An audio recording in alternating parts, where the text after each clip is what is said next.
آج لوگوں کو اللہ کا ڈر نہیں، آخرت کا ڈر نہیں۔ میرے بھائیوں، مسجد کا پیسہ کھا کے بیٹھا ہے، مدرسے کا پیسہ کھا کے بیٹھا ہے، کوئی پرواہ نہیں، کوئی فکر نہیں، کوئی ڈر نہیں۔ میرے بھائی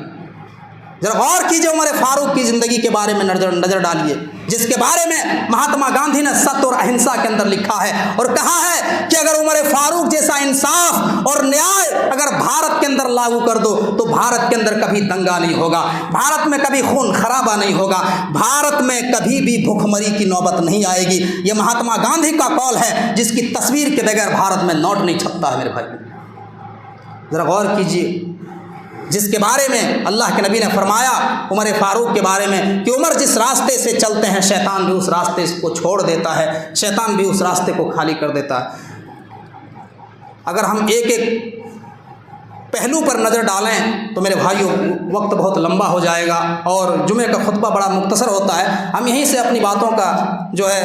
اختتام کرتے ہیں۔ اللہ رب العالمین سے دعا کرتے ہیں کہ بار الہ ہم تمام مسلمانوں کو نیک عمل کرنے کی توفیق عطا فرما۔ اللہ ہم کو جب تک اس دنیا میں زندہ رکھ، ایمان اور عمل صالح کے ساتھ زندہ رکھ۔ اللہ عمر فاروق کے سیرت کے مطابق ہمیں اور آپ کو زندگی گزارنے کی توفیق عطا فرما۔ اللہ سماج اور سوسائٹی میں جو پریشان حال ہیں ان کی پریشانی کو دور فرما، جو بیمار ہیں ان کو شفائے کاملہ و عاجلہ عطا فرما۔ وآخر دعوانا ان الحمد للہ رب العالمین وما علینا